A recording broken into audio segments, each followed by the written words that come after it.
Assalamualaikum warahmatullahi wabarakatuh. Kali ini saya Dewanti Wahyu Barwaningsih dan teman saya Dewi Khalifah akan membahas tentang pasar modal. Sebelum itu, arti dari pasar modal sendiri yaitu merupakan suatu tempat bertemunya para penjual dan pembeli untuk melakukan transaksi dalam rangka untuk memperoleh modal. Di pasar modal ini tentunya ada instrumen para modal. Dalam melakukan transaksi di pasar biasanya ada barang ataupun jasa yang diperjualbelikan. Begitu pula dalam pasar modal, barang yang diperjualbelikan kita kenal dengan istilah instrumen pasar modal. Biasanya yang diperdagangkan ini berbentuk surat-surat yang berharga dan dapat diperjualbelikan kembali oleh pemiliknya, baik yang bersifat kepemilikan atau bersifat utang. Instrumen pasar modal yang bersifat kepemilikan akan diwujudkan dalam bentuk saham, sedangkan yang bersifat utang akan diwujudkan dalam bentuk obligasi. Instrumen pasar modal dalam bentuk saham ini merupakan surat berharga yang bersifat kepemilikan, yang artinya pemilik saham itulah pemilik perusahaan. Jenis-jenis dari saham ini terbagi menjadi dua. Yang pertama dari segi peralihan, yang kedua dari segi hak tagih. Dari segi peralihan ini terbagi lagi menjadi dua, yaitu saham atas unjuk dan saham atas nama. Saham atas unjuk itu merupakan saham yang tidak ada namanya atau tidak tertulis nama pemilik dalam saham tersebut, sehingga dalam saham ini mudah untuk dialihkan ataupun dijual kepada pihak lainnya tanpa ada syarat dan prosedur tertentu. Kemudian saham atas nama ini tertulis jelas nama pemilik saham, sehingga untuk dialihkan kepada pihak lain memerlukan syarat dan prosedur. Kemudian dari segi hak tagih ini menjadi dua, yaitu saham biasa dan saham preferen. Saham biasa yaitu bagi pemilik saham akan memperoleh dividen akan didahulukan lebih dulu kepada saham preferen. Begitu pula dengan hak terhadap harta apabila perusahaan dilikuidasi. Kemudian saham preferen merupakan saham yang memperoleh hak utama dalam dividen dan harta apabila pada saat perusahaan dilikuidasi. Kemudian ada instrumen pasar modal yaitu utang atau obligasi. Surat berharga obligasi ini merupakan instrumen utang bagi perusahaan yang hendak memperoleh modal. Keuntungannya dari membeli obligasi ini diwujudkan dalam bentuk kupon. Obligasi yang dikeluarkan oleh emiten juga beragam tergantung keinginan dari emiten. Jenis-jenis obligasi ini ada 5. Yang pertama, ditinjau dari segi peralihan. Itu dibagi menjadi dua, yaitu obligasi atas unjuk dan atas nama. Seperti yang tadi, dalam saham obligasi ini yang dari unjuk ini tidak memiliki nama dalam obligasinya sehingga mudah untuk dialihkan kepada pihak lain. Kemudian yang dari obligasi atas nama ini memiliki nama pemilik sehingga untuk pengalihan memerlukan berbagai persyaratan dan prosedur tertentu. Kemudian ditinjau dari segi jaminan yang diberikan atau hak klaim, itu dibagi lagi menjadi dua. Yang pertama obligasi dengan jaminan, itu obligasi yang dijamin dengan jaminan tertentu. Jenis obligasi ini antara lain obligasi dengan garansi, obligasi dengan jaminan harta, dan obligasi dengan jaminan peralatan. Kemudian ada obligasi tanpa jaminan, yaitu yang berarti obligasi diberikan hanya berbentuk kepercayaan semata, misalnya debenture bonds yang merupakan obligasi yang diterbitkan oleh pemerintah. Kemudian obligasi yang ditinjau dari segi cara penetapan dan pembayaran bunga serta pokok. Ini dibagi menjadi 3, yaitu obligasi dengan bunga tetap dan bunga tidak tetap, serta obligasi tanpa bunga. Obligasi dengan bunga tetap ini merupakan obligasi yang memberikan bunga secara tetap setiap periode tertentu, misalnya beberapa persen per tahun. Kemudian obligasi dengan bunga tidak tetap itu merupakan obligasi yang memberikan bunga tidak tetap dan biasanya dikaitkan dengan suku bunga bank yang berlaku dengan periode tertentu. Obligasi tanpa bunga itu merupakan obligasi yang tidak memberikan bunga kepada pemegangnya. Keuntungannya dari obligasi ini diharapkan selisih nilai antara nilai pembelian dengan nilai pada saat jatuh tempo. Kemudian ada ditinjau dari segi penerbit, yaitu ada dua, obligasi oleh pemerintah dan obligasi oleh swasta. Obligasi dari pemerintah ini diterbitkan tentu saja oleh pemerintah, baik pemerintah pusat, daerah, ataupun perusahaan pemerintah. Kemudian obligasi oleh swasta ini merupakan obligasi yang tentu saja diterbitkan oleh pihak swasta. Terakhir ditinjau dari segi jatuh tempo. Ada 3, yaitu obligasi jangka pendek, jangka menengah, dan jangka panjang. Untuk jangka pendek, obligasi ini berjangka waktu tidak lebih dari 1 tahun. Kemudian yang menengah ini memiliki jangka antara 1 tahun sampai dengan 5 tahun. Dan obligasi jangka panjang merupakan obligasi yang memiliki jangka waktu lebih dari 5 tahun. Para pemain di pasar modal ini ada beberapa. Dalam melaksanakan transaksi jual beli, baik itu saham maupun obligasi di pasar modal, tentu perlu adanya penjual dan pembeli. Tanpa adanya mereka, maka tidak akan mungkin terjadi transaksi seperti dalam definisi pasar yang lalu. Masing-masing pemain tentu saja mempunyai tujuan sendiri-sendiri. Yang pertama ada emiten, yaitu perusahaan yang akan melakukan penjualan surat-surat berharga atau melakukan emisi di bursa. Emiten melakukan emisi dapat memilih 2 macam instrumen pasar modal, apakah yang bersifat kepemilikan ataupun utang. Jika bersifat kepemilikan akan diterbitkan saham, dan jika instrumen utang maka tentu saja akan dipilih obligasi. Kemudian ada investor, yaitu pemodal yang membeli atau menanamkan modalnya di perusahaan yang melakukan emisi.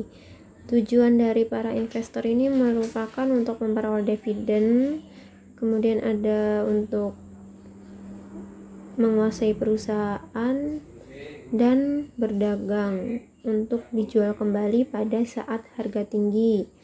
Kemudian tentu ada lembaga penunjang, yaitu yang mendukung beroperasinya pasar modal sehingga mempermudah baik emiten maupun investor dalam melakukan berbagai kegiatan yang menyangkut pasar modal. Para lembaga penunjang yang memegang peranan penting ini adalah yang pertama penjamin emisi, yaitu lembaga yang menjamin terjualnya saham ataupun obligasi sampai batas waktu tertentu dan dapat memperoleh dana yang diinginkan emiten. Kemudian penjamin emisi ini terbagi menjadi 4. Yang pertama ada full commitment, yang berarti penjamin ini memiliki kesanggupan penuh untuk mengambil resiko tidak terjualnya saham ataupun obligasi pada batas waktu yang telah ditentukan sesuai dengan harga penawaran di pasar. Kemudian yang kedua ada best effort commitment. Dalam hal ini penjamin emisi akan berusaha sebaik mungkin untuk menjual saham atau obligasinya, dan apabila tidak laku maka dikembalikan kepada emiten. Yang ketiga ada standby commitment, yaitu apabila saham atau obligasi yang dijual tidak laku maka penjamin emisi bersedia membeli dengan ketentuan biasanya harga yang dibeli di bawah dari harga penawaran di pasar. Kemudian ada all or none commitment, yaitu merupakan kesanggupan semua atau tidak sama sekali. Artinya jika hasil penjualan saham tidak memenuhi target, maka emiten dapat menolak atau membatalkan dengan cara mengembalikan saham yang sudah dibeli. Kemudian ada perantara perdagangan efek, yaitu lebih dikenal dengan istilah broker atau pialang, yang mereka ini bertugas untuk menjadi perantaraan dalam jual beli efek, yaitu perantara antara emiten dan investor. Kemudian ada perdagangan efek, yaitu berfungsi sebagai pedagang dalam jual beli efek dan sebagai perantara dalam jual beli efek. Lembaga yang bergerak dalam perdagangan efek adalah perbankan, lembaga keuangan, non-bank, dan bank hukum berbentuk PT atau perseroan terbatas. Kemudian ada penanggung, yaitu lembaga penengah antara si pemberi kepercayaan dengan si penerima kepercayaan. Biasanya dalam emisi obligasi sangat diperlukan jasa penanggung. Penanggung dalam hal ini harus dapat memberikan keyakinan dan kepercayaan atas resiko yang mungkin timbul dari emiten. Kemudian ada wali amanat, yaitu biasanya berkegiatan untuk menilai kekayaan emiten, menganalisis kemampuan emiten, melakukan pengawasan dan perkembangan emiten, memberi nasihat kepada para investor, dan memonitor pembayaran dengan bertindak sebagai agen pembayaran. Kemudian ada perusahaan surat berharga, yaitu perusahaan yang mengkhususkan diri dalam memperdagangkan surat-surat berharga yang tercatat di bursa efek. Kegiatan ini biasanya meliputi sebagai pedagang efek, penjamin emisi, perantara perdagangan efek, dan pengelola dana. Kemudian ada perusahaan pengelola dana, yaitu perusahaan yang kegiatannya mengelola surat-surat berharga yang akan menguntungkan sesuai dengan keinginan investor. Kemudian ada kantor administrasi efek, yaitu kantor yang membantu para emiten maupun investor dalam rangka memperlancar administrasinya. Kemudian melaksanakan kegiatan menyimpan dan pengalihan hak atas saham para investor dan membantu menyusun daftar pemegang saham. Selanjutnya adalah lembaga yang terlibat di pasar modal. Lembaga yang terlibat di pasar modal terdiri dari lembaga pemerintah dan lembaga swasta. Lembaga pemerintah merupakan lembaga-lembaga atau badan pemerintah yang ditugaskan serta diperbantukan untuk mendukung dan memperlancar proses perdagangan efek di pasar modal, mulai dari rencana emisi sampai kepada penjualan efeknya. Lembaga-lembaga pemerintah yang terkait dengan kegiatan di pasar modal adalah sebagai berikut. Yang pertama adalah Badan Pelaksana Pasar Modal atau Bapepam. Tugas dari Bapepam sendiri yang pertama adalah membina pasar modal, yang kedua mengatur pasar modal, dan yang ketiga mengawasi kegiatan-kegiatan yang terlibat di pasar modal. Selanjutnya adalah Badan Koordinasi Penanaman Modal. Setiap perusahaan yang akan menanamkan modalnya di Indonesia, baik penanam modal dari dalam negeri maupun luar negeri, haruslah memperoleh izin dari BKPM terlebih dahulu, di mana izin yang dikeluarkan oleh BKPM harus memenuhi berbagai persyaratan yang ditetapkan bagi perusahaan yang hendak melakukan go public.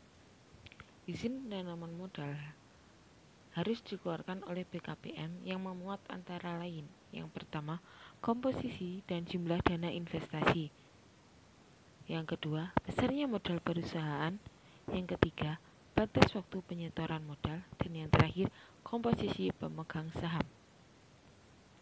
Selanjutnya adalah Departemen Teknis. Pemberian izin usaha tergantung dari bidang usahanya masing-masing. Setiap bidang usaha izinnya akan dikeluarkan oleh departemen yang membawahinya. Sebagai contoh, untuk usaha pertambangan, maka izin usahanya haruslah dikeluarkan oleh Departemen Pertambangan dan Energi. Adapun izin usaha yang dikeluarkan oleh departemen untuk bidang usahanya adalah sebagai berikut. Yang pertama, izin usaha bidang keuangan dan perbankan dari Departemen Keuangan melalui Bank Indonesia. Yang kedua, izin usaha bidang pengangkutan dari Departemen Perhubungan. Yang ketiga, izin usaha bidang perdagangan dari Departemen Perindustrian dan Perdagangan. Yang keempat, izin usaha bidang perkebunan dan peternakan dari Departemen Pertanian. Yang kelima, izin usaha bidang industri dari Departemen Perindustrian dan Perdagangan. Dan yang terakhir, izin usaha bidang pariwisata dari Departemen Pos dan Telekomunikasi. Selanjutnya adalah Departemen Kehakiman, di mana bagi perusahaan yang berbentuk perseroan terbatas sebelum didirikan, maka anggaran dasar perusahaan harus terlebih dahulu disahkan oleh Departemen Kehakiman, di mana anggaran dasar ini sebelumnya sudah dibuat di depan notaris. kemudian didaftarkan di pengadilan negeri setempat untuk kemudian disahkan oleh Departemen Kehakiman dan diberitakan dalam lembaran berita negara. Tugas dari Departemen Kehakiman adalah mengesahkan anggaran dasar perusahaan dengan memperhatikan hal-hal yang menyangkut seperti jumlah modal dan komposisinya, jumlah modal yang telah disetor, susunan dewan direksi, jumlah dewan komisaris dan wewenang masing-masing, dan pelaksanaan RUPS. Kemudian, setiap perubahan anggaran dasar harus diketahui dan disetujui oleh Departemen Kehakiman. Selanjutnya, kita beralih ke lembaga-lembaga swasta yang terlibat di pasar modal. Lembaga swasta merupakan lembaga yang memegang peran penting dalam menunjang keberhasilan kegiatan di pasar modal. Lembaga-lembaga swasta yang mempunyai kaitan erat dengan pasar modal adalah yang pertama, notaris. Rencana untuk menjual saham atau obligasi di pasar modal terlebih dahulu harus dibicarakan dan disetujui dalam rapat umum pemegang saham.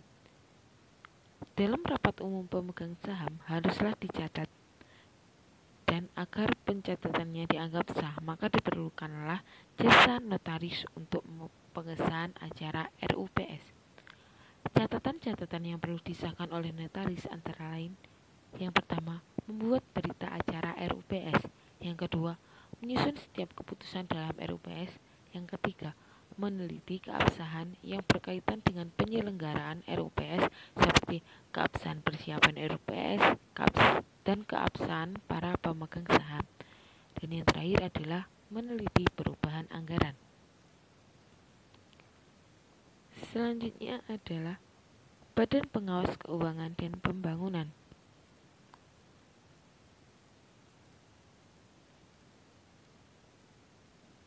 Peranan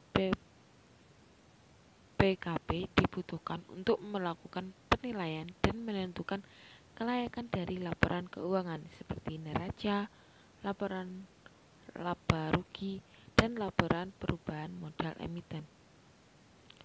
Di mana setelah melalui beberapa penilaian terhadap laporan keuangan emiten, maka BPKP akan mengeluarkan pernyataan atau pendapat terhadap hasil penilaian yang telah dilakukannya.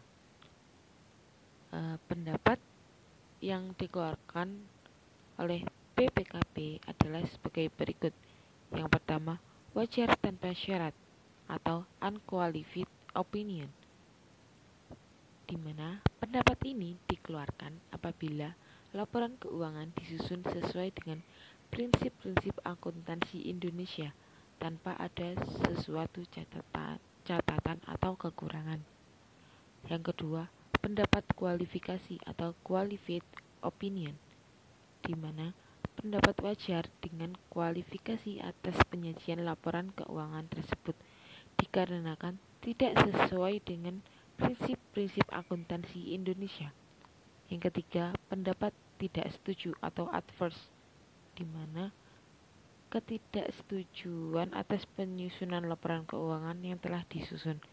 Dan yang terakhir adalah menolak atau decline of opinion, di mana BKP menolak memberikan pendapat secara profesional seperti yang dipersyaratkan oleh NPA. Selanjutnya ada konsultan hukum, di mana konsultan hukum bertugas memberikan pernyataan-pernyataan tentang keabsahan dari dokumen-dokumen yang telah diajukan. Tugas dari para konsultan hukum adalah meneliti secara sungguh-sungguh atas dokumen-dokumen yang dipersyaratkan. Hal yang perlu mendapat penelitian dan pernyataan dari konsultan hukum haruslah meliputi beberapa aspek sebagai berikut. Yang pertama, akte pendirian dan anggaran perusahaan beserta perubahan-perubahannya jika ada. Yang kedua, pernyataan modal oleh pemegang saham sebagai go public. Yang ketiga, penilaian izin usaha. Yang keempat, status kepemilikan dari aktiva perusahaan. Yang kelima, perjanjian yang telah dibuat dengan pihak ketiga jika ada. Dan yang terakhir, kemungkinan ada gugatan atau tuntutan. Selanjutnya adalah penilai atau appraiser. Untuk menilai kewajaran dari nilai suatu aktiva seperti tanah, mesin, gedung, mobil, dan aktiva lainnya diperlukan jasa penilai yang profesional.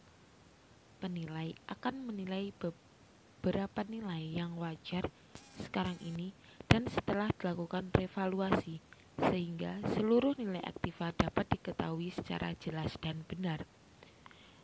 Dan lembaga swasta yang terlibat di pasar modal yang terakhir adalah konsultan efek, di mana konsultan efek bertugas memberikan pendapat tentang keuangan dan manajemen emiten.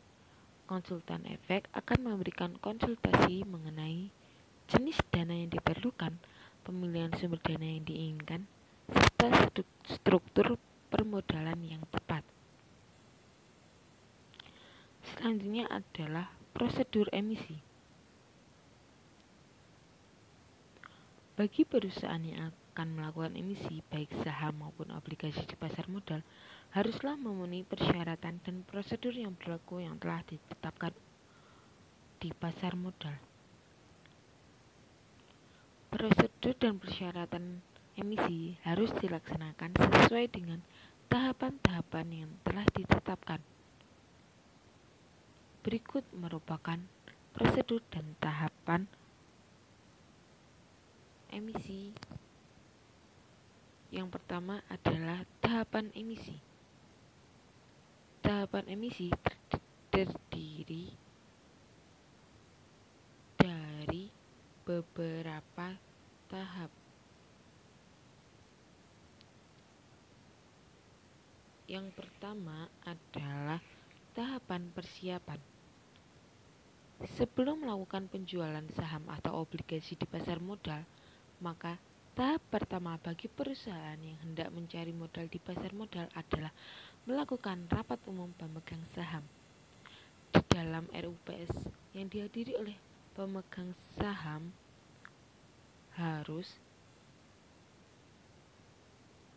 dibicarakan antara lain tujuan mencari modal di pasar modal, yang kedua jenis modal yang diinginkan, yang ketiga adalah jumlah modal yang dibutuhkan,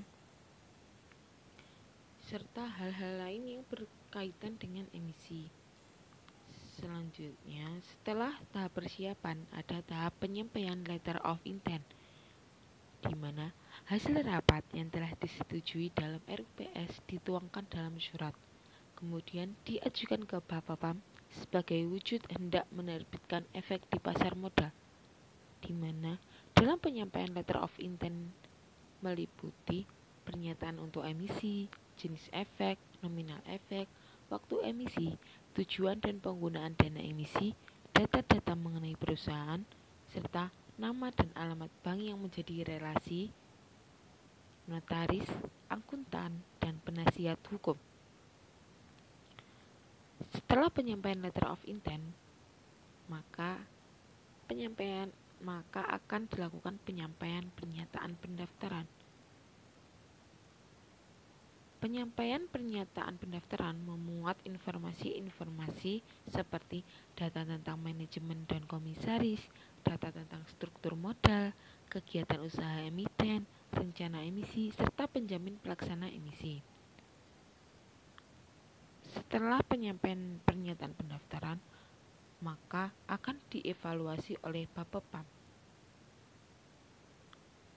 Evaluasi oleh Bapepam meliputi pengecekan kelengkapan dokumen, di mana kelengkapan dokumen meliputi adanya pernyataan pendaftaran, anggaran dasar perusahaan, laporan keuangan, jenis surat perjanjian yang telah dibuat dengan penjamin emisi, dealer, wali amanat, penanggung, dan perjanjian lainnya. Surat pendapat dari segi hukum, laporan dari perusahaan penilai, jadwal waktu emisi dari penjamin emisi, laporan hasil evaluasi yang dilaksanakan oleh penjamin emisi, surat pernyataan dari akuntan atau comfort letter, surat pernyataan dari manajemen, serta draft prospektus. Selanjutnya, Bapepam melakukan penelaahan terhadap seluruh dokumen yang diajukan. Tujuannya adalah untuk melihat apakah dokumen tersebut sesuai dengan persyaratan agar Bapepam menyatakan bahwa dokumen tersebut lengkap, di mana penelaahan dokumen meliputi laporan keuangan, comfort letter, serta seluruh bentuk dan isi dokumen lainnya.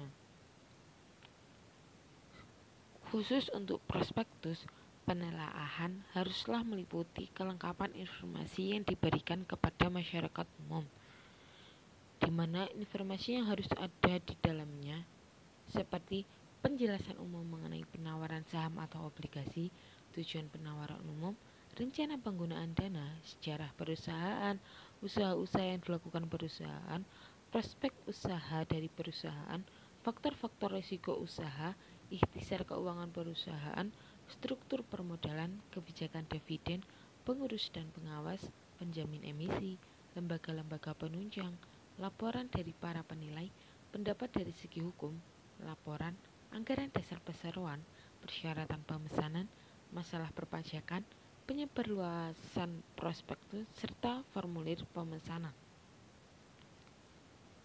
Selanjutnya, dinilai kemampuan emiten memenuhi persyaratan. Apakah sudah memenuhi persyaratan tersebut atau belum? Jika sudah memenuhi persyaratan, maka akan dimajukan ke langkah selanjutnya.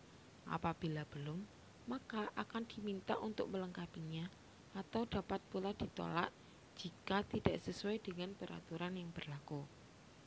Setelah adanya evaluasi dari Bapepam, maka akan dilakukan dengar pendapat terbuka, di mana debat terbuka diikuti oleh Bapepam, perusahaan yang bersangkutan, serta lembaga-lembaga yang terkait di dalamnya.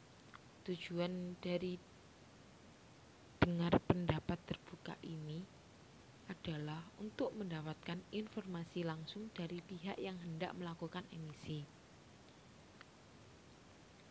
Dan yang kedua adalah persyaratan emisi, di mana izin registrasi dan listing diberikan oleh Bapepam setelah memenuhi persyaratan yang telah ditetapkan sebelumnya. Setelah registrasi di Bapepam, emiten harus listing di bursa paling lambat 90 hari setelah izin registrasi yang dikeluarkan oleh Bapepam. Selanjutnya adalah pasar perdana atau primary market, di mana penawaran efek setelah pemberian emisi sampai dengan pencatatan di bursa efek merupakan pengertian dari pasar perdana atau primary research atau primary market. Penawaran efek dalam pasar perdana memiliki beberapa tahap persyaratan yang harus dilalui dan harus dipenuhi, di mana tahapan-tahapan penawaran efek di pasar perdana adalah sebagai berikut. Yang pertama, pengumuman dan pendistribusian prospektus, di mana pengumuman dan pendistribusian prospektus kepada calon peminat ditujukan agar calon pembeli mengetahui kehendak emiten serta mempelajari tawaran-tawaran dari pihak emiten dari prospektus yang telah disebarluaskan, di mana prospektus hendaknya secara ringkas memuat informasi dari dan investor-investor yang harus ada dalam prospektus minimum harus ada sebagai berikut. Yang pertama, tujuan penawaran umum, susunan direksi dan komisaris, masa penawaran, tanggal penjatahan, tanggal pengembalian dana, tanggal pencatatan di bursa efek, harga saham atau obligasi, penjamin emisi, laporan keuangan ringkas, bidang usaha emiten, nomor dan tanggal emisi, struktur permodalan emiten. Masa pengumuman dan pendistribusian ini hendaknya diumumkan di media massa. Setelah adanya pengumuman dan pendistribusian prospektus, tahap yang kedua adalah masa penawaran, di mana masa penawaran dilakukan setelah penyebarluasan prospektus. Jangka waktu minimum 3 hari kerja dan jangka waktu antara pemberian izin emisi dengan pada saat pencatatan di bursa ditetapkan maksimum 90 hari, di mana investor yang hendak memesan efek dilakukan pada masa penawaran dengan cara mengisi formulir pesanan yang telah disediakan. Formulir pesanan juga hendaknya memuat informasi yang jelas mengenai harga saham atau obligasi, jumlah saham atau obligasi yang dipesan, identitas pemesan, tanggal penjatahan dan pengembalian dana, jumlah uang yang dibayarkan, agen penjual yang dihubungi, serta tata cara pemesanan. Selanjutnya, setelah membaca formulir pesanan, maka kemudian diisi dan ditandatangani. Investor tinggal menyediakan dana sesuai pesanan. Formulir pesanan harus disertai dengan fotokopi kartu tanda penduduk. Setelah tahap masa penawaran, selanjutnya adalah masa penjatahan. Penjatahan dilakukan apabila jumlah yang dipesan oleh investor melebihi jumlah yang disediakan emiten. Masa penjatahan dihitung 12 hari kerja setelah mulai berakhirnya masa penawaran. Setelah tahap masa penawaran adalah masa pengembalian, di mana jika jumlah yang dipesan oleh investor tidak dapat dipenuhi, maka emiten harus mengembalikan dana yang tidak dapat dipenuhi. Batas waktu maksimal adalah 4 hari terhitung mulai berakhirnya masa penjatahan. Selanjutnya adalah tahap penyerahan efek, di mana bagi investor yang sudah memperoleh kepastian untuk memperoleh efek, maka investor tinggal menunggu penyerahan efek. Penyerahan efek dilakukan oleh penjamin emisi sesuai pesanan investor melalui agen penjual. Maksimum masa penyerahan efek adalah 12 hari kerja terhitung mulai tanggal berakhirnya masa penjatahan. Selanjutnya adalah tahap pencatatan efek di bursa. Setelah semua proses di atas dilakukan, maka tibalah saatnya efek dicatat di bursa efek.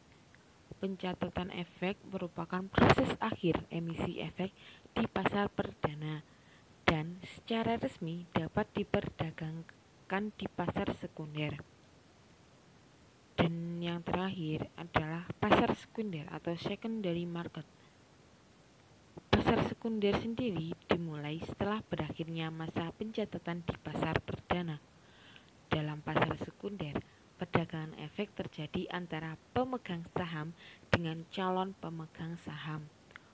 Uang yang berputar di pasar sekunder tidak lagi masuk ke perusahaan yang menerbitkan efek, akan tetapi berpindah tangan dari satu pemegang ke pemegang saham yang lainnya.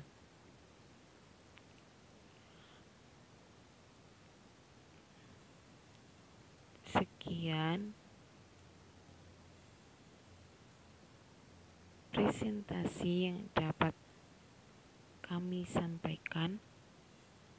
Kurang lebihnya terima kasih. Wassalamualaikum warahmatullahi wabarakatuh.